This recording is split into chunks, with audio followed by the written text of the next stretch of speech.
Alikorane ni augite uri ukunyitikana gitwarithia thuguri iyo na mbere kuma tariki 1 mweri turorete ni ekuerwo ikinya ihiu ria kiwatho.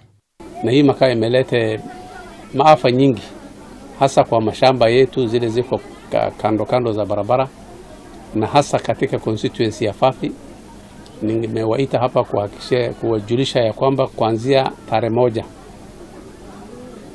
Oktoba hatutakuwa na makaa ambazo zitatoka kaunti hii zinaelekea mahali nyingine.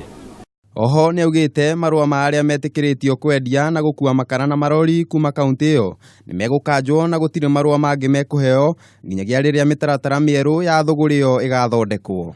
Zile permits ambazo zilimetolewa zitarudishwa zote. Ile movement permit ambayo ilikuwa inatolewa yote hakuna moja itatolewa. Mtu yote ambaye atakutana akisafirisha makaa atashtakiwa kulingana na sheria, na kutoka tarehe hiyo hakutakuwa na makaa ambayo itasafirishwa kutoka Garissa kwenda mahali nyingine. Nona kuri uguo gavana oni augite aikari a kaunti iyo ni metikiritio gucina makara ma kuhuthira micini yao makirumirira mawatho na mitaratara iria igitwo. Ngiribotera Kameme TV, njitagwo Kariuki wa Wachira.